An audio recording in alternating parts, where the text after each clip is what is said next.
Hello students, welcome back to this YouTube channel. हम पढ़ रहे हैं एनसीईआरटी क्लास 11th मैथमेटिक्स के बुक का चैप्टर नंबर 1 जिसका नाम है सेट, और ये उस चैप्टर के सारे टॉपिक्स की लिस्ट है। हम इस कोर्स में इन सारे टॉपिक्स को कवर करेंगे। सबसे पहले ये जो दो टॉपिक है हमने पार्ट 1 में सीखे, उसके बाद में ये जो एग्जाम्पल है 1 2 3 4 ये 5 एग्जाम्पल हमारी बुक में दे रखे हैं, उनको हमने समझा, बेसिक क्वेश्चंस के हिसाब से हमें इन्हें समझा।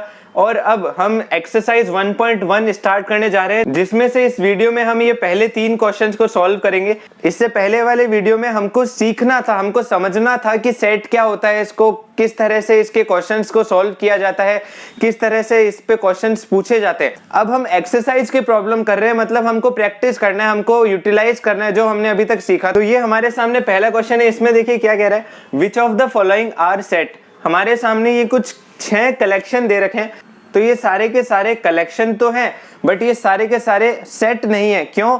क्योंकि सेट क्या होता है, वेल डिफाइंड कलेक्शन।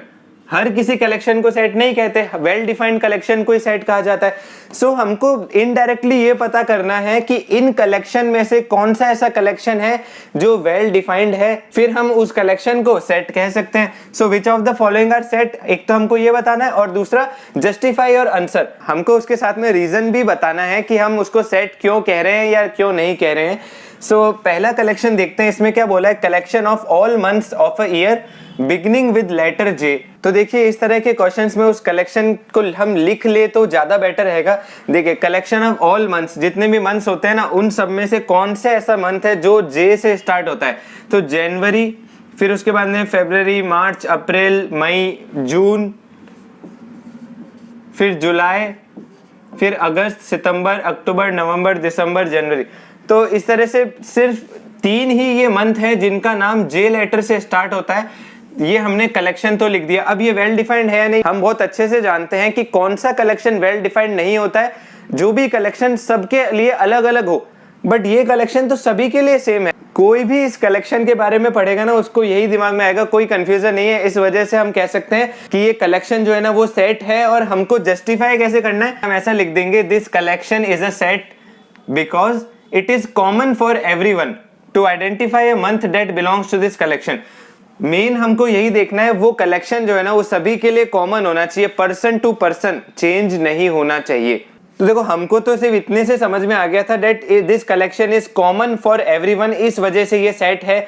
और उसके आगे क्या है ना, हमको अच्छे से रीजन बताना है, तो हम ऐसा कह सकते हैं कि it is common for everyone to identify a month that belongs to this collection. हर कोई ये बता सकता है कि इसमें जनवरी, जून और जुलाई ही आएगा, बिकॉज ये कलेक्शन वेल डिफाइंड है, इसकी डेफिनेशन बिल्कुल क्लियर है, सभी के लिए कॉमन है। अगर कोई भी इसमें कोई क्वेश्चन पूछ लेना कि इसमें सितंबर क्यों नहीं है, तो उसके पास बिल्कुल जवाब होगा, क्योंकि सितंबर मंथ तो है बट वो जे से स्टार्ट नहीं होता है, वो तो एस से स्टार्ट होता है। इसमें जरूरी नहीं है आपको इसी तरह से लिखना है, आपको बस ये ध्यान में रखना है कि it is common for everyone.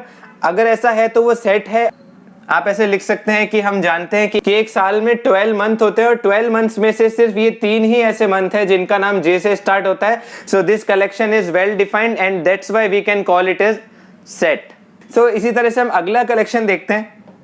इसमें क्या दिया है, collection of 10 most talented writers of India. जैसे हमने इसमें किया था ना, पहले आप इस कलेक्शन को लिखकर देखो, इसको देखो ऐसे समझ सकते हैं, जैसे ये हमारे पास 15 राइटर्स दिए हुए हैं, टोटल 15 राइटर है, ए से लेके ओ तक उनके हमने नाम दे दिए ऐसे ही समझने के लिए। तो देखो आप में से किसी ने कहा ए से लेके जे तक ये जो राइटर्स है ना ये सारे के सारे टैलेंटेड है, बट आप में से कोई ऐसा कह सकता है कि नहीं मेरे को तो है ना ये एफ जो है ना वो इतना टैलेंटेड नहीं रखता, मेरे हिसाब से के वाला राइटर जो है ना वो ज्यादा टैलेंटेड है। इसका मतलब वो लिस्ट आपने चेंज कर दी, ये वेल डिफाइंड नहीं है। इस कलेक्शन की जो डेफिनेशन जो दी हुई है ना, जिस तरह से इस कलेक्शन के बारे में लिखा हुआ है, उस हिसाब से इस कलेक्शन में जो भी राइटर्स के नाम आएगा ना वो सभी के लिए सेम नहीं है, वो पर्सन टू पर्सन चेंज हो रही है। इस वजह से ये कलेक्शन सेट नहीं कहलाएगा। इस चीज को आप और अच्छे से ऐसे समझ सकते हैं कि हम में से सभी के इंटरेस्ट अलग अलग होते हैं, हम सभी का टेस्ट अलग होता है। मान लो कोई खाने की चीज है, आप में से किसी को वो पसंद हो सकती है और किसी को शायद वो ना पसंद हो, क्योंकि आप सभी का टेस्ट अलग अलग है। तो जिसको पसंद है तो वो कह सकता है कि ये तो बेस्ट डिश है, बट जिसको नहीं पसंद उसके लिए वो बेस्ट नहीं है। तो इसका मतलब ये टेस्ट पे या इंटरेस्ट पे डिपेंड कर रहा है ना।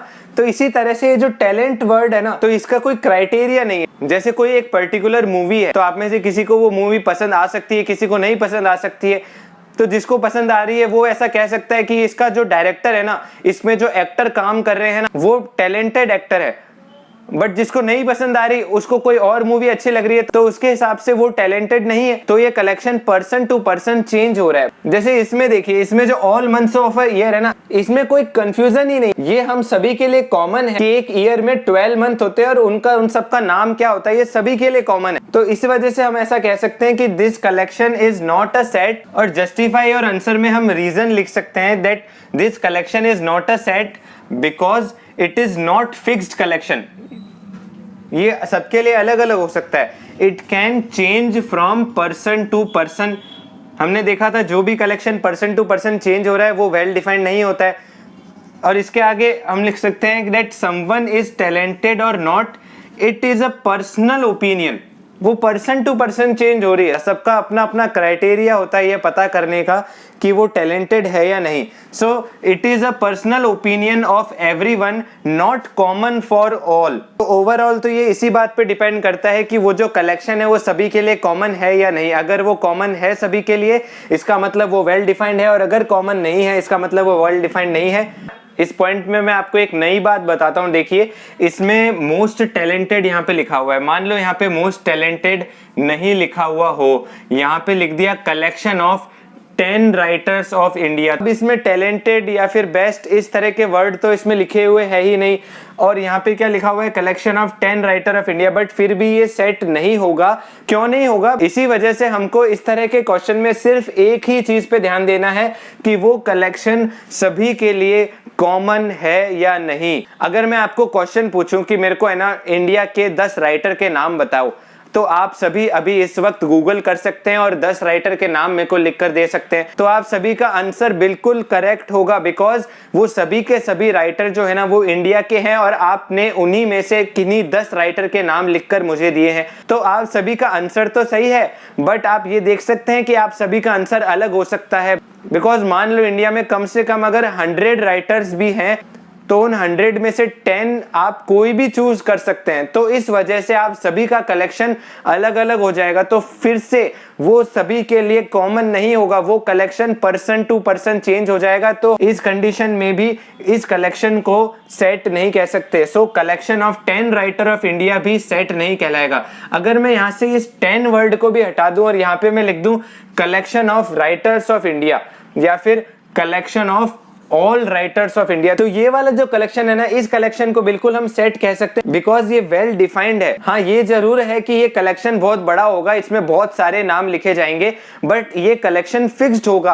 आप सभी को अगर मैं ऐसे कहूं कि मुझे जितने भी इंडिया के राइटर्स हैं उन सभी के नाम लिख कर दो, तो आप गूगल कर सकते हैं और जितने भी नाम आपके सामने आएंगे आप सभी वो लिखकर मुझे दे सकते हैं। तो आप सभी का आंसर सेम होगा, बिकॉज सारे के सारे इंडियन राइटर्स के नाम आप मुझे लिखकर दे देंगे। इसी तरह से मान लो राइटर की जगह सिंगर हो गया या कोई एक्टर हो गया, तो अगर ये ऑल वर्ड आ गया ना, उसमें तो सारे के सारे आ जाएंगे। तो फिर ये कलेक्शन है ना सबके लिए कॉमन हो जाएगा, पर्सन टू पर्सन चेंज नहीं होगा। इसका मतलब इस डेफिनेशन के हिसाब से इस कलेक्शन को सेट कह सकते हैं।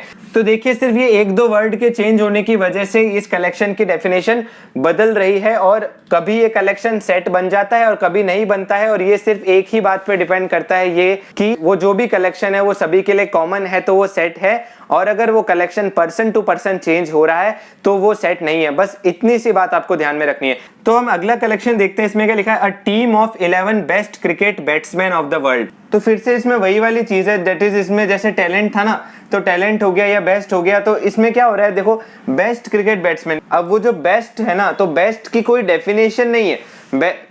बेस्ट को बस ऐसे कह सकते हैं जो सबसे अच्छा खेलता हो, बट सबसे अच्छा खेलता हो वो किसी की पर्सनल ओपिनियन हो सकती है। तो इसमें हम किस बेसिस पे कह सकते हैं कि वो सबसे अच्छा है? या तो हम कह सकते हैं कि उसने सबसे ज्यादा स्कोर बनाए हो, या उसने सबसे ज्यादा मैच खेले हो। तो इस तरह से अगर स्कोर हो गया या नंबर ऑफ मैचेस उसने जो खेले हैं उस बेसिस पे, तो इस बेसिस पे अगर हम कहें कि वो बेस्ट है, तब तो फिर हम फिर भी उनके नाम सोच सकते हैं, बिकॉज हमारे पास जरूर एक लिस्ट हो सकती है जिसमें हम देख सकते हैं कि है ना जितने भी बैट्समैन हैं उनमें से सबसे ज्यादा स्कोर किसने बनाया है। उन सब का जो कलेक्शन होगा उसके अंदर भी हम स्कोर के बेसिस पे पता लगा रहे हैं। तो उसमें जो कलेक्शन होगा ना उसको हम क्या कह सकते हैं, a team of top 11 cricket batsman जिसने सबसे ज्यादा स्कोर बनाया। तो वो तो हम देख सकते हैं, उसका हमारे पास डेटा अवेलेबल है, तो उस कलेक्शन को जरूर हम सेट कह सकते हैं। बट इस केस के अंदर हमको ये नहीं पता कि हम उसको स्कोर के बेसिस पे कह रहे हैं या मैच के बेसिस में कह रहे हैं, हम बस ये कह रहे हैं बेस्ट, पर हम इस बेस्ट वर्ड को डिफाइन नहीं कर सकते। तो हमने देखा कि ये भी एक सेट नहीं है, तो इसको जस्टिफाई करने के लिए हम लिख सकते हैं this collection is not a set because it is not common for all. In this, the name of best batsman can change according to person. ये सभी के लिए कॉमन नहीं है, इस वजह से इस कलेक्शन को भी सेट नहीं कहेंगे। और इसमें भी अगर हम बेस्ट वर्ड को हटा दें, इसमें क्या बन जाएगा, a team of 11 cricket batsman of the world. तो ये भी एक कलेक्शन नहीं है, बिकॉज ये भी सबके लिए कॉमन नहीं होगा। जितने भी क्रिकेट बैट्समैन इस वर्ल्ड में हैं, तो जो भी इस लिस्ट को बनाएगा, तो जरूरी नहीं है कि सब लोग जिन 11 बैट्समैन का नाम लिखेंगे तो सभी की लिस्ट में सेम नाम होंगे, ऐसा बिल्कुल भी जरूरी नहीं है। सो इस हिसाब से ये भी एक सेट नहीं होगा। और इसमें अगर मैं 11 हटा दूं और यहाँ पे मैं लिख दूं all, that is a team of all cricket batsman of the world, इसको हम सेट कह सकते हैं। बिकॉज जो भी क्रिकेट प्लेयर्स है और उनमें से जो भी बैट्समैन की कैटेगरी में आते हैं, तो हम उन सभी का नाम इस कलेक्शन में लिख देंगे। तो ये वाला जो कलेक्शन है ना, वो सभी के लिए कॉमन होएगा। इसमें जो भी नाम आएंगे ना, तो वो तो सभी के लिए कॉमन होएगा, बिकॉज आप सभी सारे के सारे बैट्समैन के आपको नाम लिखने हैं। तो इस कंडीशन में इसको एक सेट कह सकते हैं। बट हमारे क्वेश्चन में तो बेस्ट लिखा हुआ था, तो हम वापस लिख देते हैं। अब अगला कलेक्शन देखते हैं। देखिए इसमें क्या दिया है, collection of all boys in your class. इसमें देखो, आप ध्यान से देखो, इसमें बात किस चीज की हो रही है, collection of all boys in your class. इसमें आपकी क्लास की बात हो रही है। आप अभी जिस स्कूल में पढ़ रहे हैं, आपकी क्लास में जितने बॉयज है ना, उनकी लिस्ट आपको बनानी है। तो आपकी क्लास तो हमेशा वही रहेगी। अगर ये वाली लिस्ट कोई और भी तैयार करता है, तो बात किसकी हो रही है, बात हो रही है आपकी क्लास की। सो आपकी क्लास फिक्स है, सो collection of all boys in your class, तो आपकी क्लास में जो बॉयज हैं वो भी फिक्स है। तो ये जो लिस्ट है ना, ये बिल्कुल एक सेट होगी। इसको अब हम थोड़ा अलग तरीके से समझते हैं। अभी तक हमने जो कलेक्शन पढ़े ना, उनसे हम कंपेयर करते हैं। देखो ये पहला कलेक्शन क्या था, इसमें 3 एलिमेंट आ रहे थे, जनवरी, जून एंड जुलाई।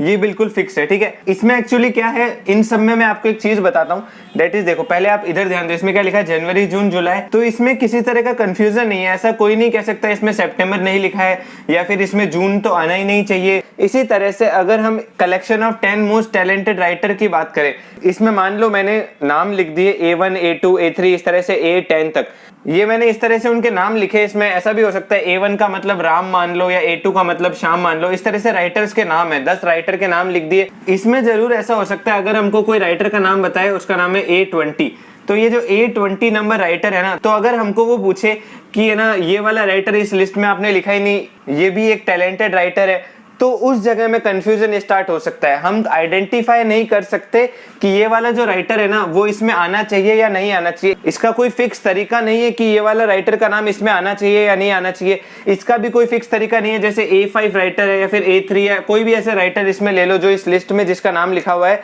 तो उसका कोई फिक्स तरीका नहीं है कि वो इसमें क्यों आना चाहिए। पर हमको इस कलेक्शन में बिल्कुल पता है कि जनवरी, जून और जुलाई, ये तीनों इस कलेक्शन में आएंगे ही आएंगे। इसके अलावा और कोई भी मंथ इसमें नहीं आ सकता, ये बिल्कुल फिक्स है। इसी तरह से हम अगर बेस्ट क्रिकेट बैट्समैन की बात करें, मैंने यहाँ पे B1 से लेके B11 तक वो सारे क्रिकेट बैट्समैन के नाम यहाँ पे लिख दिए। तो इसमें भी ऐसा कंफ्यूजन आ सकता है कि हमने किस बेसिस पे B2 जो है या फिर B5 जो होगा, उसको हमने इस लिस्ट में क्यों लिखा है। और हमको कोई ऐसा कह सकता है, एक और बैट्समैन है जिसका नाम है B13, वो भी इस वाली लिस्ट में बिल्कुल आना चाहिए। तो उस जगह में कंफ्यूजन स्टार्ट हो सकता है, और हम नहीं बता सकते कि ये वाला बैट्समैन इस लिस्ट में आना चाहिए या फिर ये वाला बैट्समैन इस लिस्ट में नहीं आना चाहिए। इसी तरह से हम बात करें इस कलेक्शन की, इस कलेक्शन में आप मान लीजिए आपकी जो क्लास है, आप जिस भी स्कूल में पढ़ते हैं, आपकी जो क्लास है, उसमें जो भी बॉयज है ना, मान लो आपकी क्लास में 20 बॉयज है, तो मैंने यहाँ पे C1, C2 इस तरह से लिखे C20 तक मैंने आपके क्लास में जितने भी बॉयज है उनके नाम यहाँ पे लिख दिए। इस लिस्ट में हमें किसी तरह का कंफ्यूजन नहीं। अगर कोई ऐसा कहता है कि एक और लड़का है C21, वो इस लिस्ट में क्यों नहीं है, तो हम कह सकते हैं कि C21 जो है ना, वो हमारी क्लास में नहीं पढ़ता है। हमारी क्लास में जो बॉयज पढ़ते हैं, हमने सभी के नाम इस लिस्ट में लिख दिए हैं। और अगर हमें कोई कहता है आपने C2 का नाम यहाँ पे क्यों लिखा है, ये इस लिस्ट में इसका नाम नहीं आना चाहिए, तो हम कह सकते हैं कि C2 जो बॉय है वो हमारी ही क्लास में है, इस वजह से हमने ये कलेक्शन में C2 का नाम लिखा है। तो ये भी एक फिक्स कलेक्शन है। तो आपने देखा कि इन सारे कलेक्शन में जो भी कलेक्शन सेट है उस कलेक्शन में क्या हो रहा है, हम बिल्कुल आइडेंटिफाई कर सकते हैं कि उस कलेक्शन में जो भी एलिमेंट आ रहा है ना वो उसमें क्यों आएगा, और जो भी एलिमेंट उस कलेक्शन में नहीं है ना वो उसमें क्यों नहीं आना चाहिए, ये हमको बिल्कुल फिक्स तरीके से पता है। तो इस तरह से समझा के मैं आपको डिफरेंस बताना चाह रहा था कि इन चारों कलेक्शन में क्या डिफरेंस है, हम किस तरह से पता लगा सकते हैं कि कोई भी कलेक्शन को सेट कब कहना चाहिए और कब नहीं कहना चाहिए। जैसे कि हम बात करते हैं collection of all natural number less than 100, तो हम अच्छी तरह से जानते हैं कि जो नेचुरल नंबर होते हैं ना वो 1 से स्टार्ट होते हैं और 1 2 3 इस तरह से इनफाइनाइट तक जाते हैं। तो यहाँ पे मैंने एक सेट लिखा है n इज इक्वल टू 1 2 3 इस तरह से इनफाइनाइट तक जाता है। तो ये जो n है ये किसका सिंबल होता है, the set of all natural number. और इस कलेक्शन में क्या लिखा हुआ है, collection of all natural number less than 100, 100 से जो छोटे हैं, इसका मतलब 100 उस लिस्ट में नहीं आएगा, बिकॉज 100 जो है ना वो 100 के तो इक्वल ही है। 100 से छोटा क्या होता है, ऐसा कौन सा नेचुरल नंबर है जो 100 से जस्ट छोटा है, वो हो गया 99। तो ये वाला जो कलेक्शन है ना 5th नंबर, ये वाला कलेक्शन में आएगा 1 2 3 इस तरह से चलते चलते 99 तक, टोटल ये 99 इसके अंदर एलिमेंट होंगे। तो ये कलेक्शन भी बिल्कुल एक सेट है। इसके अंदर हम पता लगा सकते हैं कि कौन सा ऐसा नेचुरल नंबर है जो इसमें आना चाहिए और कौन सा नहीं आना। जैसे हमको कोई बोले कि 40 जो है वो इसमें आपने क्यों लिखा है, बिकॉज वो 40 जो है वो एक नेचुरल नंबर है और वो 100 से छोटा है, इस वजह से वो इस कलेक्शन में आया है। हमको कोई कहे आपने 141 को इस वाले कलेक्शन में क्यों नहीं लिखा, बिकॉज 141 जो है ना वो 100 से बड़ा है, नेचुरल नंबर तो है बट 100 से बड़ा है। तो इस वजह से हमने इसको इस कलेक्शन में नहीं लिखा और इसको इस कलेक्शन में लिखा है। तो ये जो कलेक्शन है ये सेट है, इसको हम जस्टिफाई कैसे कर सकते हैं, इसको हम लिख सकते हैं this collection is a set because it is common for everyone. We can know that if any number belongs to that collection or not. हम बिल्कुल आसानी से बता सकते हैं कि हमें कोई भी नंबर दे दो और अगर वो नंबर नेचुरल नंबर है और वो 100 से छोटा है तो वो नंबर इस कलेक्शन में आएगा, और अगर ऐसा नहीं है तो वो इस कलेक्शन में नहीं आएगा। इन सभी कलेक्शन में यही चीज हमको ध्यान में रखनी है। दैट इज जैसे हमने इसमें देखा, इसमें हम बता सकते हैं कि सितंबर जो है वो इस कलेक्शन में आएगा या नहीं आएगा, इस वजह से ये सेट है। इस कलेक्शन में हमें कोई एक राइटर का नाम बताए तो हम ये डिसाइड नहीं कर सकते वो उस कलेक्शन में क्यों लिखा है और वो इस कलेक्शन में क्यों नहीं लिखा है। इसी सिमिलरली इस कलेक्शन में भी हम डिसाइड नहीं कर सकते कि वो क्रिकेट बैट्समैन जो है वो बेस्ट है या फिर नहीं है, वो इस कलेक्शन में आएगा या नहीं आएगा, ये हम डिसाइड नहीं कर सकते। वो कलेक्शन चेंज हो सकता है, ये वाला कलेक्शन भी चेंज हो सकता है। तो इस वजह से ये दोनों ही सेट नहीं है। ये वाला कलेक्शन सभी के लिए फिक्स है, ये एक सेट है, ये वाला कलेक्शन भी एक सेट है बिकॉज आपकी क्लास हमेशा फिक्स रहेगी। इसी तरह से ये भी एक सेट है और इसको जस्टिफाई करने के लिए यहाँ पर रीजन भी लिख दिया है। देखिए इन सभी में जब हमने जस्टिफाई करने के लिए जो भी यहाँ पे रीजन लिखा, जरूरी नहीं है आपको सेम वैसा ही लिखना है, आपको बस यहाँ पर अपने लैंग्वेज में ये बताना है कि आपको ऐसा क्यों लगता है कि वो जो कलेक्शन है वो सेट है या फिर नहीं है। और मैं आपको एक और बात बता दूं, जैसे देखो यहाँ पे लिखा है collection of all boys in your class, तो जैसे अगर मैं यहाँ से ऑल वर्ड भी हटा दूं ना तो भी इसका मतलब है ये देखो ये collection of boys in your class. तो अगर हमको इस तरह से भी कहे तो भी हम नाम तो सारे के सारे बॉयज का ही लिखेंगे, क्योंकि हमको ये तो मेंशन करा ही नहीं कि कलेक्शन ऑफ 2 बॉयज या कलेक्शन ऑफ 3 बॉयज, हमको लिखा है collection of boys in your class. तो जो भी आपकी क्लास में बॉयज है उन सबके नाम आपको लिखने, तो आप कलेक्शन ऑफ ऑल लिखो या फिर नहीं लिखो एक ही बात है, ठीक है। इसी तरह से हम अगले कलेक्शन को देखते हैं। इसमें क्या पूछा है, collection of novels written by Munshi Premchand. ये एक राइटर है मुंशी प्रेमचंद। अगर हमको इस कलेक्शन के बारे में जानना हो तो हम इंटरनेट पे सर्च करके देख सकते हैं कि इनके लिखे हुए कितने सारे नॉवेल्स हैं। तो वो जितने भी नॉवेल्स होंगे, इसमें भी देखिए जैसे collection of novels written by Munshi Premchand, तो इसमें इनके लिखे हुए सारे के सारे नॉवेल्स की बात हो रही है। जो भी नॉवेल्स इसने लिखे हैं उन सबका एक कलेक्शन बन सकता है। तो ये कलेक्शन भी बिल्कुल वेल डिफाइंड है। हमको अगर कोई भी एक नॉवेल का नाम बताए तो हम उसके ऊपर लिखे हुए राइटर का नाम देखकर बता सकते हैं कि ये किसने लिखा है। अगर वो नॉवेल मुंशी प्रेमचंद ने लिखा है तो वो इस कलेक्शन में आएगा, अगर वो नॉवेल इन्होंने नहीं लिखा है तो वो इस कलेक्शन में नहीं आएगा। तो देखा आपने, आप आइडेंटिफाई कर सकते हैं कि वो वाला नॉवेल जो है वो इस कलेक्शन में आएगा या फिर नहीं आएगा। इसी वजह से ये कलेक्शन वेल डिफाइंड है और ये भी एक सेट कहलाएगा। और इसको जस्टिफाई करने के लिए हम लिख सकते हैं that this collection is a set because it is common for everyone. We can know, हम पता लगा सकते हैं that if any यहाँ पे नंबर की जगह मैं लिख देता हूँ novel. If any novel belongs to that collection or not, हम बिल्कुल पता लगा सकते हैं कि वो नॉवेल अगर मुंशी प्रेमचंद ने लिखा है तो वो उस कलेक्शन में आएगा, और अगर उन्होंने नहीं लिखा तो वो उस कलेक्शन में नहीं आएगा। ये बिल्कुल फिक्स है। कोई भी हमें ऐसा नहीं कह सकता कि आपने इस कलेक्शन में जो नॉवेल का नाम लिखा है वो इसमें क्यों लिखा है, इसमें नहीं आना चाहिए। हमको बिल्कुल अच्छे से पता है कि उसका नाम हमने उस कलेक्शन में इसलिए लिखा है बिकॉज वो नॉवेल मुंशी प्रेमचंद ने लिखा हुआ है। तो देखिए अगले कलेक्शन में क्या लिखा है, collection of all even integers. तो ये कलेक्शन भी बिल्कुल सेट है। क्यों है आपको पता है, देखिए इंटीजर्स आपको पता है क्या होता है, इंटीजर इज द z क्या होता है, it is the symbol for set of all integer.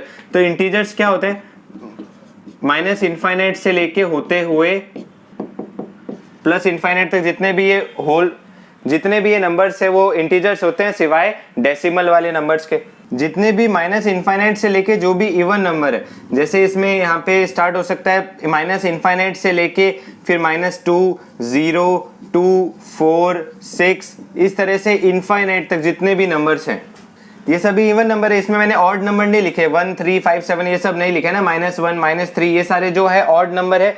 तो इवन इंटीजर्स का जो कलेक्शन है वो यही है। तो देखिए collection of all even integer, ये जो कलेक्शन बनाया अभी हमने, ये बिल्कुल एक सेट है। हम इसमें भी आइडेंटिफाई कर सकते हैं, देख सकते हैं हम। देखिए जैसे इसमें कोई हमें पूछे इसमें 3 क्यों नहीं लिखा, बिकॉज 3 जो है ना वो इवन नंबर नहीं है, वो इंटीजर तो है बट वो ऑड इंटीजर है, इस वजह से वो इस कलेक्शन में नहीं है। और हमें कोई कहे कि 4 इस कलेक्शन में क्यों है, बिकॉज 4 एक इंटीजर भी है और इवन भी है, तो इस वजह से वो इस कलेक्शन में आएगा। तो ये वाला कलेक्शन सेट है। तो इसको भी आप इस तरह से जस्टिफाई कर सकते हैं that this collection is a set because it is common for everyone and we can identify if any number belongs to this collection or not, जैसा कि हमने अभी देखा। तो इस तरह से आप इसको जस्टिफाई कर सकते हैं।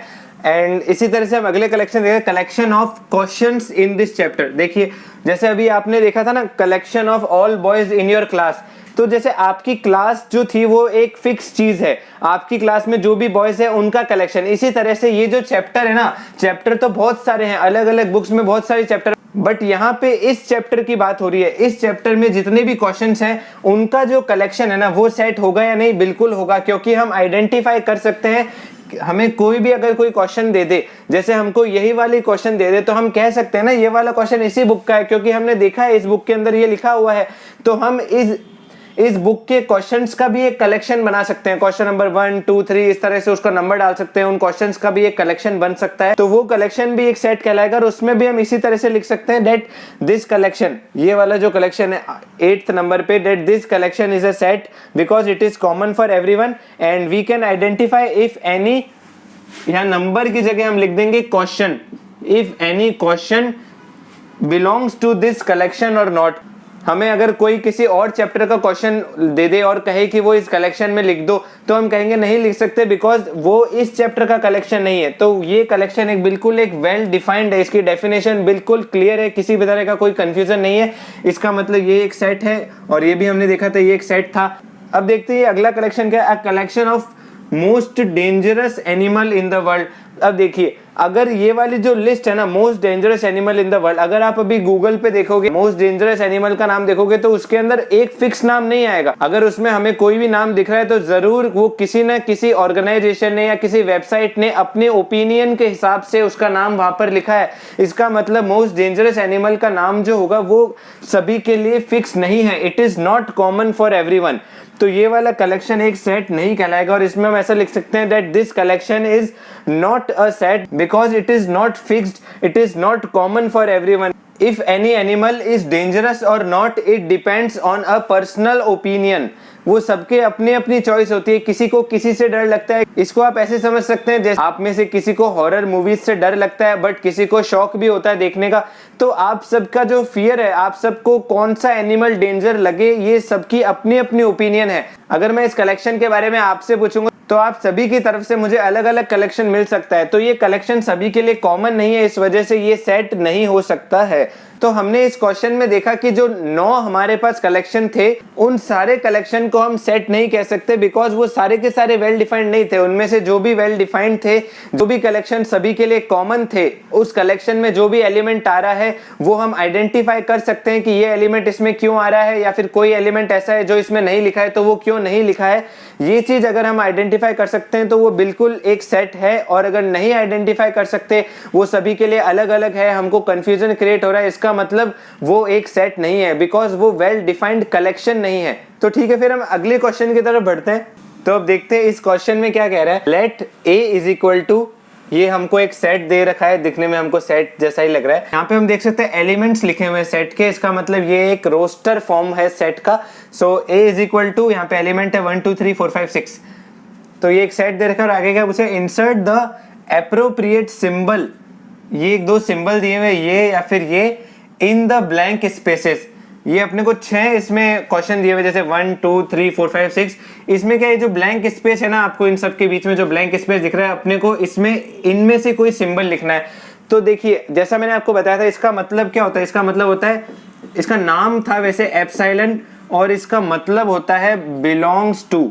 मैंने आपको बताया था जैसे कोई एलिमेंट अगर किसी सेट से बिलोंग करता है तो वहां पे ये लग जाएगा, और अगर वो बिलोंग नहीं करता है ना तो इसको क्या ऐसे क्रॉस लगा देते ऊपर से। इसका मतलब क्या हो जाएगा, डज नॉट बिलोंग्स टू, मतलब वो जो एलिमेंट जो भी होगा ना वो उस सेट से बिलोंग नहीं करता, तब अपन ये सिंबल लगाएंगे। जैसे देखो इसमें 5 लिखा है, 5 और A के बीच में लिखा है। अब मैं यहाँ पे अगर ऐसे लगा दूं तो ये सही है क्या, देखो 5 जो है वो ये जो सेट A है, इसके अंदर एलिमेंट जो ये 5 एलिमेंट यहाँ पर लिखा हुआ है, तो इसका मतलब सही है। मैं यहाँ पे क्रॉस नहीं लगाऊंगा, अगर क्रॉस लगा दूंगा मतलब क्या हो जाएगा इसका, कि 5 does not belong to A, but 5 तो A के अंदर है, तो इसलिए मैं यहाँ पे ये लगा सकता हूँ, ये बिल्कुल सही है।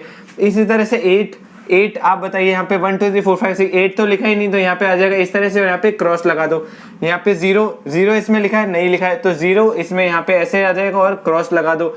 इसी तरह से 4 क्या हो जाएगा, 4 उसमें लिखा हुआ है, ये रहा 4, तो यहाँ पे इस तरह से लिख दो। 2 भी इसमें लिखा हुआ है, तो यहाँ पे इस तरह से लगा दो। 10 जो है वो इसमें नहीं लिखा हुआ है, सो इस तरह से लिख के हम ऐसे क्रॉस लगा सकते। ये बहुत ही आसान क्वेश्चन था, तो ये क्वेश्चन हमने सॉल्व कर लिया। अब इसका अगला क्वेश्चन देखते हैं। तो ठीक है, फिर थर्ड क्वेश्चन सॉल्व करते हैं। इसमें देखिए क्या लिखा है, write the following set in roster form. ये हमको सेट दे रखे हैं यहाँ पे, इनमें हम देख सकते हैं ये हमको सेट बिल्डर फॉर्म में लिखे हुए हैं, और इनको हमको रोस्टर फॉर्म में लिखना है। तो इसको हम रीड कैसे करते हैं, the set of all X such that. हम इस सिंबल को हम क्या पढ़ते हैं, such that. So the set of all X such that X is an integer, and ये इस तरह से हमको एक्स की वैल्यू बता रखी है, ये -3 से लेके 7 के बीच में होगी। तो देखिए इंटीजर क्या होता है, z जो सिंबल होता है वो सेट ऑफ ऑल इंटीजर का होता है। तो इसमें इंटीजर कहां से होते हैं, -∞ से लेके माइनस इस तरह से होते हुए 0 1 2 3 इस तरह से इनफाइनाइट तक ये सारे नंबर्स इंटीजर होते हैं सिवाय डेसिमल पॉइंट के। तो हमको दे रखा है x जो है ना वो इंटीजर है, इसका मतलब x की वैल्यू क्या हो जाएगी, आगे से -∞ से होते हुए इस तरह से, तो ये सारी x की वैल्यू हो जाएगी। और इसमें भी क्या दे रखा है, x की वैल्यू जो है ना वो -3 से लेके 7 के बीच में, मतलब x जो है ना वो इंटीजर तो है, इसका मतलब इस लाइन का मतलब क्या हुआ, x जो है ना वो इनमें से x की कोई ना कोई वैल्यू होगी। अगर हमको ये वाला पार्ट नहीं दिया होता तो हम कह सकते थे इस सेट, ये वाला ही सेट बन जाता, ये जो है ना x इज एन इंटीजर, इसका मतलब ये वाला ही इसका आंसर हो जाता। बट हमको दे रखा है x की वैल्यूज कहां से कहां तक है, इसका देखिए इसमें यहाँ पे क्या दे रखा है, x is greater than equal to -3, इसका मतलब x जो है ना -3 के इक्वल भी है, मतलब x की वैल्यू यहाँ से स्टार्ट होगी, और x -2 भी है, -1 भी है, इस तरह से आगे चलते रहेगी। कहां तक जाएगी, x इज लेस देन 7, मतलब 3 के बाद में देखो x की वैल्यूज देखो फिर क्या हो जाएगी, x की वैल्यू -3 से स्टार्ट हो रही है, -2 -1 0 1 2 3 4 5 6 7 आगे नहीं आ सकता, बिकॉज देखिए यहाँ पे ध्यान से देखिए, यहाँ पे इक्वल टू का साइन लगा रखा है और यहाँ पर कुछ भी नहीं लिखा। x जो है ना वो -3 के इक्वल भी है और -3 से बड़ा भी है, इसका मतलब -3 भी लिख दिया, और -3 से बड़ा क्या है, -2 -1, ये सारे -3 से बड़े हैं, सो -3 भी लिख दिया, और बाकी इस तरह से चलते हुए 6 तक लिखा है, बिकॉज x जो है ना वो 7 के इक्वल नहीं दे रखा, x जो है वो 7 से छोटा है और इंटीजर है, तो 7 से छोटा इंटीजर क्या है, 6 है, तो -3 से लेके 6 ये सारी x की वैल्यूज हो गई। तो इसका मतलब a जो सेट होगा ना वो रोस्टर फॉर्म में हम कैसे लिख सकते हैं, -3 -2 माइनस, इस तरह से सेट हमने बंद कर दिया और ये ब्रेसेस लगा दिए, ये हमारा बन गया सेट A। तो ये इस क्वेश्चन का आंसर हमने लिख दिया सेट A को रोस्टर फॉर्म में। अब देखते हैं सेट B यहाँ पे दे रखा है, ये भी सेट बिल्डर फॉर्म में लिखा है। B क्या है, the set of all x such that x is a natural number, मतलब दे रखा है हमको x जो है ना वो नेचुरल नंबर है और वो 6 से छोटा है, लेस देन 6 दे रखा है, इक्वल नहीं दे रखा, ठीक है ना। इसका मतलब क्या है, x की वैल्यू क्या हो जाएगी, नेचुरल नंबर स्टार्ट होते हैं 1 से, फिर 2 3 इस तरह से चलते रहते हैं, आगे इनफाइनाइट तक जाते हैं, x की इनमें से कोई वैल्यू होगी। और क्या दे रखा है, x जो है ना वो 6 से छोटा है, इसका मतलब x की वैल्यू 1 2 3 4 5 तक ही होगी, 6 के बराबर तो दे ही नहीं रखा, लेस देन 6 दिया है, तो ये x की वैल्यूज हो जाएगी। तो b वाला सेट क्या हो जाएगा, 1 2 3 4 एंड 5, तो ये हो गया b नंबर सेट और इस क्वेश्चन का ये आंसर हो गया। रोस्टर फॉर्म में हमने b सेट को लिख दिया। सो अब अगला क्वेश्चन देखते हैं। तो देखिए इसमें क्या लिखा है, एक सेट दे रखा है C is equal to the set of all x such that x is a 2 digit natural number such that sum of its digits is 8। तो हमको पहले देखना है 2 डिजिट नेचुरल नंबर, इसका मतलब क्या है, देखो नेचुरल नंबर क्या होता है, अगर हम नेचुरल नंबर की बात करें तो 1 2 3 इस तरह से इनफाइनाइट तक होता है। और 2 डिजिट नेचुरल नंबर कौन से हो गए, देखिए 1 से लेके 9 तक तो सिंगल डिजिट है, उसके बाद में 10 फिर 11 12 इस तरह से जाते जाते 99 तक, बिकॉज इसके बाद में क्या आएगा 100 आएगा, ये तो 3 डिजिट हो गई, ठीक है ना। आप समझ रहे हैं ना डिजिट और नंबर में क्या फर्क होता है, ये सारे जो है ना ये सारे नंबर है, बट इसमें हर एक नंबर में, इसमें जैसे देखो इसमें 2 डिजिट है, इसमें 2 डिजिट है, इसमें 2 डिजिट है, 10 के पहले क्या आएगा 9, इसमें सिंगल डिजिट है, इसमें एक ही डिजिट है। सो 9 और 100 को हम यहाँ पे नहीं लिखेंगे बिकॉज ये 1 और 3 डिजिट के होते हैं, यहाँ पे हम 10 से लेके 99 तक नेचुरल नंबर लिख लिए। सो x की वैल्यू है ना वो इस सेट के हिसाब से क्या हो जाएगी, 10 से लेके 99 तक वाले, x is a 2 digit natural number such that, उसमें भी क्या है sum of its digit is 8। जैसे देखो सम की बात करें हम, डिजिट क्या है इसमें 10 में 1 और 0 डिजिट है, इन दोनों का सम क्या हो जाएगा 1 प्लस 0, सम मतलब प्लस, तो 1 plus 0 is 1, 1 plus 1 is 2, 1 plus 2 is 3, इस तरह से चलता रहेगा। 9 प्लस 9 क्या हो जाएगा 18। इन x की वैल्यू में ऐसा कौन सा नंबर होगा जिसका सम जो है ना, जिसकी डिजिट का सम 8 होना चाहिए। तो यहाँ पे क्या होगा, देखो 1 प्लस 2 यहाँ पे 3 आ रहा है, ऐसे 13 14 15 16 17, तो देखो यहाँ पे 4 1 प्लस 4 5, 1 प्लस 5 6, 1 और 6 7, 1 और 7 8, तो देखो ये पहला 17 वो एक ऐसा नंबर आ गया ना हमारे पास जो 2 डिजिट है, नेचुरल नंबर है और इसके डिजिट का सम जो है ना वो 8 है। तो हमारे क्वेश्चन के हिसाब से x की वैल्यू 17 हो सकती है। अब हम 17 के बाद में और भी नंबर देखते हैं, देखो 18 19 20 21 22 23 24 25 26 27 28, तो ये जो नंबर्स आ रहे हैं इसमें देखो 8 और 1 9 9 1 10 2 और 0 2 2 1 3 4, यहाँ पे 2 प्लस 3 5, मैं इसको मार्क कर देता हूँ। देखो जैसे ये तो नंबर लिखा है, ये उसके डिजिट का सम लिखा हुआ है, ठीक है ना। जैसे 1 प्लस 3 4 फिर 5 इस तरह से आया था ना अलग अलग, तो 1 प्लस 8 9 हो गया, 1 प्लस 9 10, यहाँ पे 2 प्लस 0 2 प्लस 2 2 प्लस 3, तो 4 प्लस 2 क्या हो जाएगा 6 हो जाएगा, 2 प्लस 5 7 हो जाएगा, 6 प्लस 2 8, तो देखो ये आ गया ना, ये वाला एक और नंबर आ गया। तो पहला क्या आया था अपने, पहला तो ये वाला आया था, देखो ये 17 यहाँ पे लिखा हुआ है, उसके बाद में हमको 26 एक ऐसा नंबर मिला, इसका भी 8 है सम, इसकी डिजिट का सम भी 8 है और इसकी डिजिट का सम भी 8 था।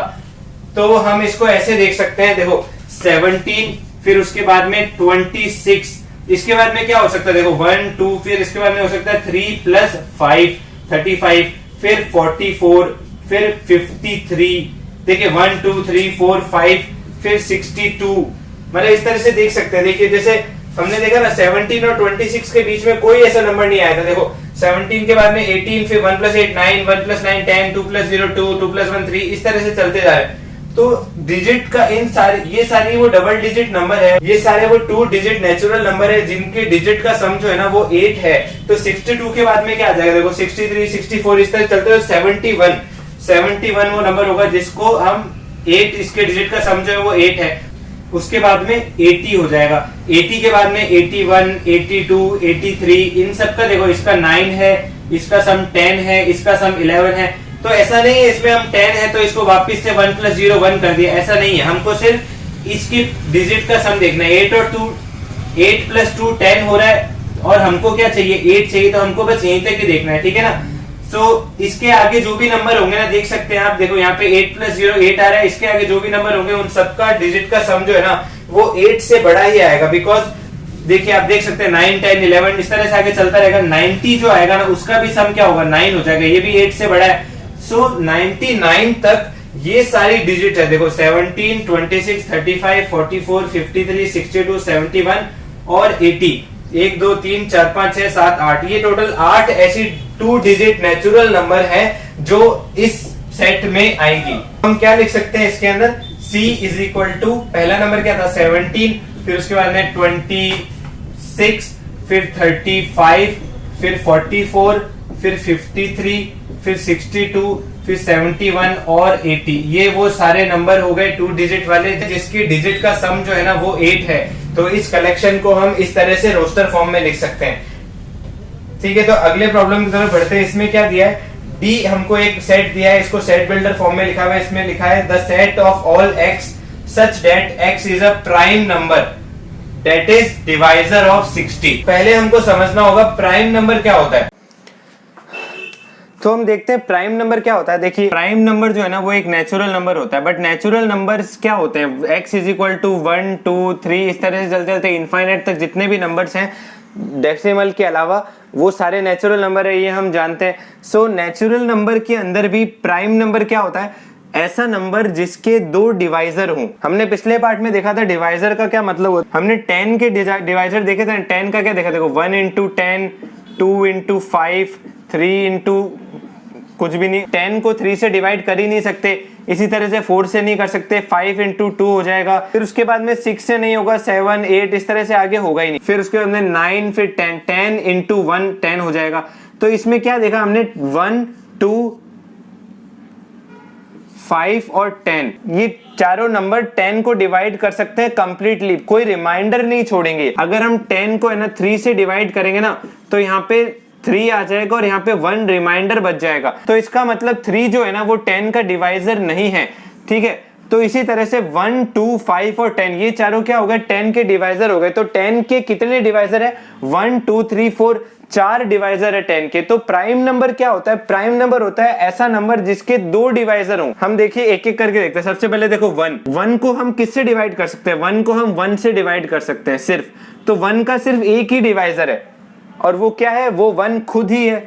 1 को हम 1 से डिवाइड करेंगे ना तो किसी तरह का रिमाइंडर नहीं बचेगा, इसका मतलब 1 का डिवाइजर जो है ना वो 1 ही है।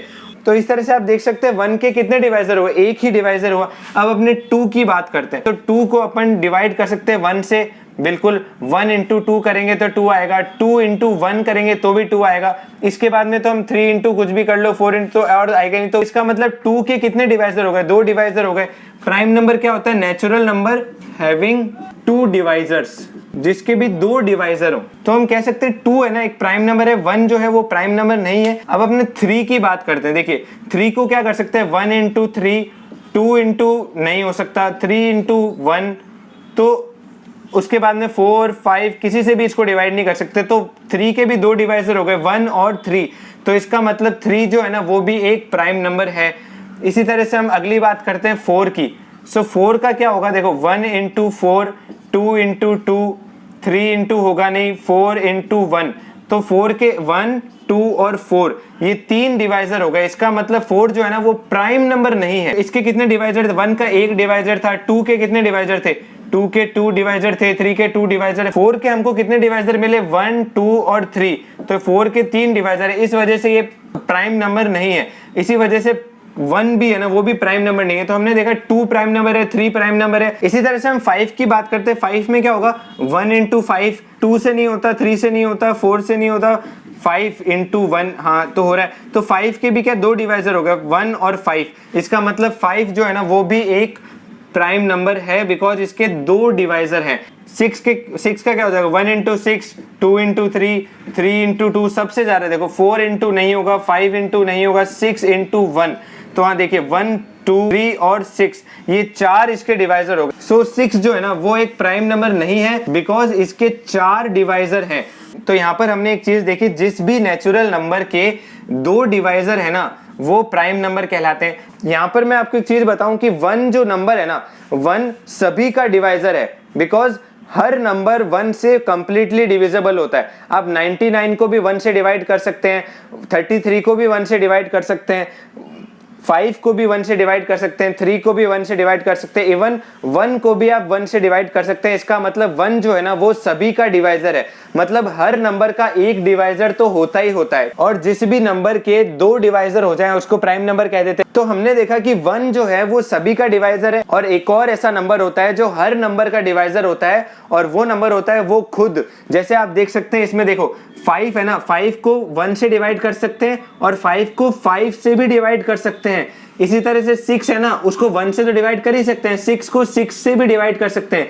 इसी तरह से आप कोई भी नंबर ले लो, जैसे आपने 17 लिया तो 17 को आप 1 इंटू 17 भी लिख सकते हो और 17 इंटू 1 भी लिख सकते हो। मतलब 17 को हम 1 से भी डिवाइड कर सकते हैं, 17 से भी कर सकते हैं। इसका मतलब 17 के ये 2 डिवाइजर तो है ही। तो हमने यहाँ पे 2 चीजें देखी कि 1 जो है ना वो सभी का डिवाइजर होता है, और वो जो भी नंबर है वो खुद भी अपने आप का डिवाइजर होता है। इसका मतलब हर नंबर के कम से कम 2 डिवाइजर तो होते ही हैं, एक तो 1 और दूसरा वो खुद। बट 1 एक ऐसा नंबर है जिसका एक डिवाइजर तो वो खुद हो ही गया, बट 1 तो 1 का डिवाइजर है ही। इसका मतलब इसका सिर्फ एक ही डिवाइजर है। 1 के अलावा बाकी सभी नेचुरल नंबर के कम से कम 2 डिवाइजर तो होते ही होते हैं, और जिनके सिर्फ 2 डिवाइजर होते हैं उनको प्राइम नंबर कह देते हैं, और जिनके 2 से ज्यादा डिवाइजर होते हैं उनको कहते हैं कंपोजिट नंबर। इसके बारे में जरूर आपने प्रीवियस क्लासेस में पढ़ा होगा, बट हमको यहाँ पे समझना है प्राइम नंबर क्या होता है, इसलिए हमने ये सारा डिस्कशन किया। तो अभी हमको जितना यहाँ पे समझना था हमने देखा। अब हम इस क्वेश्चन को सॉल्व करते हैं। इसमें क्या दिया है, set of all x such that x is a prime number that is a divisor of 60। तो अभी हमने देखा कि प्राइम नंबर क्या होता है, एक ऐसा नेचुरल नंबर जिसके 2 डिवाइजर होते हैं। जैसे कि 1 जो था वो प्राइम नंबर नहीं था, 2 हो गया, 2 के बाद में 3 हो गया, फिर 5 है, फिर 7 है, फिर 11 है। इस तरह से प्राइम नंबर्स होते हैं। इसका मतलब x की वैल्यू प्राइम नंबर हो जाएगी। और उसमें क्या दिया, that is a divisor of 60। अब 60 के हमको डिवाइजर पता करने, देखो 60 का डिवाइजर क्या हो जाएगा, 1 into 60, 2 into 30, 3 into 20, 4 into 15, 5 into 12, 6 into 10, 7 से नहीं होगा, 8 से नहीं होगा, 9 से नहीं होगा, 10 इंटू 6। तो आपने देखा यहाँ पे 10 इंटू 6 आ गया। इस जगह में आपको एक चीज बताता हूँ, देखो जब भी इस तरह से डिवाइजर निकालते समय कुछ रिपीट होने लग जाए, जैसे मान लो हम 6 का डिवाइजर निकालते तो इसका क्या होगा, 1 इंटू 6, 2 इंटू 3, 3 इंटू 2 एंड 4 से नहीं होगा, 5 से नहीं होगा, और 6 इंटू 1। तो यहाँ पे एक चीज देखो, हम शॉर्ट में कैसे डिवाइजर निकाल सकते हैं।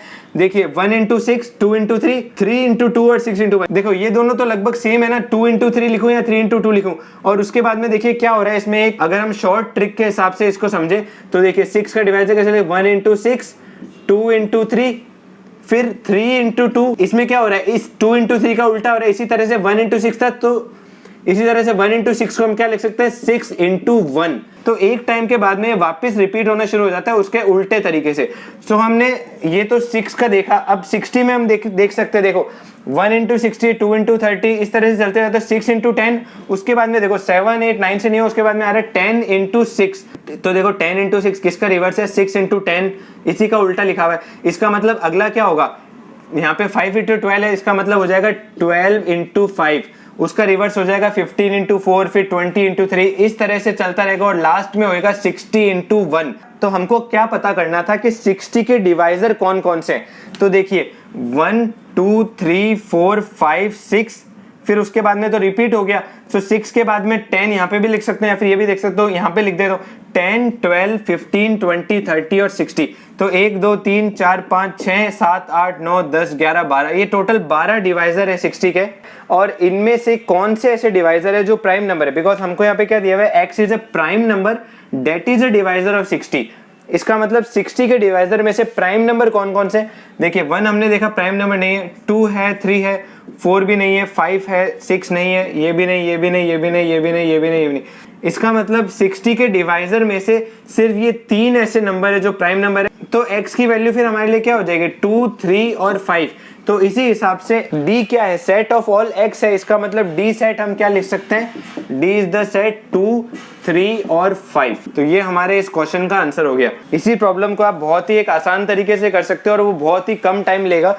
देखिए x is a prime number that is a divisor of 60। तो 60 का क्या, अपने को प्राइम फैक्टर निकालने कि आपने इस तरह से करा होगा, जैसे 2 यहाँ पे 60 है तो यहाँ पे 2, यहाँ पे 15, यहाँ पे 5 और इस तरह से यहाँ पे 1। तो इसमें से 2, 3, 5 ये जो नंबर्स है ना, ये इसके क्या है, फैक्टर्स हैं या फिर डिवाइजर कह सकते हैं, बिकॉज 2, 6, 3, 5 ये सारे 60 को कंप्लीटली डिवाइड कर रहे हैं और इनमें से 2, 3, 5 जो है ना वो प्राइम नंबर भी है। सो हम क्या देख सकते हैं, x is a prime number that is a divisor of 60। तो इस सेट को हम डायरेक्टली लिख सकते हैं d इज इक्वल टू 2, 3 और 5। ये हमने डायरेक्टली कम टाइम के अंदर सॉल्व कर दिया। सो हम इस तरह से भी इस प्रॉब्लम को सॉल्व कर सकते हैं। तो ठीक है, फिर अगला क्वेश्चन देखते हैं। इसमें क्या कह रहा है, E is the set of all letters in the word trigonometry. तो इसको हम ऐसे तो डायरेक्टली लिख सकते हैं, E इज इक्वल टू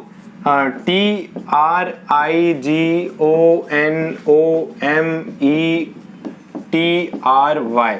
तो हम इस तरह से भी इसका आंसर लिख सकते हैं। बट हमने एक बात देखी थी, that in a set the elements are generally not repeated. उसको जनरली रिपीट नहीं करते हैं हम, भले ही कोई एक ऐसा सेट है जिसमें 1,1 ऐसे लिखा है या फिर 1 लिखा है, तो इन दोनों, ये दोनों बराबर सेट है, इन दोनों का एक ही मतलब है। तो उसी हिसाब से देखो, हमने ये TRIGON, अब यहाँ पे वापस से O आ गया, देखो ये आ रखा है ना इसमें, तो इसका मतलब इस O को ना लिखे तो भी चलेगा। उसके बाद में M पहले नहीं आया, फिर E हो गया और T पहले से यहाँ पे लिखा हुआ है तो इसको भी लिखना जरूरी नहीं है।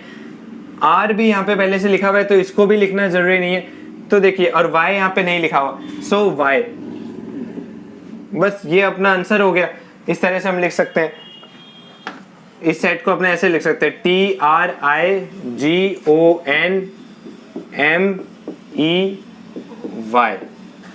तो ये इस क्वेश्चन का आंसर है। इसी तरह से हम अगला क्वेश्चन सॉल्व कर सकते हैं। देखो इसमें क्या दिया हुआ है, इसको मैं यहाँ पे सॉल्व कर रहा हूँ। F is equal to the set of all letters in the word better. तो हम इसको वही इस तरह से डायरेक्टली भी लिख सकते हैं, BETTER इस तरह से। बट इसमें देखो BET हमने लिख दिया, उसके बाद में देखो वापिस से T आ रहा है, ये पहले से आ गया, E आ रहा है तो ये वाला पहले से E आ गया और R, यहाँ पे R लिख दिया। तो हम इस तरह से इसका आंसर BETR, इसमें 4 ही एलिमेंट आए क्योंकि बाकी 2 रिपीट हो रहे हैं, तो इस तरह से ये इसका फाइनल आंसर हो जाएगा। तो इन द एंड मैं आपको यही कहूंगा कि आप बिल्कुल अच्छे से नोट्स बनाइए, रिवाइज करिए और खुद प्रैक्टिस करके देखिए क्वेश्चंस को, ताकि अगर आपको कोई डाउट आया है तो आप उसको मुझसे भी पूछ सकें या फिर खुद सॉल्व करके और अपना कॉन्सेप्ट क्लियर कर सकें। तो ठीक है स्टूडेंट्स, अगले वीडियो में मिलते हैं, बाय।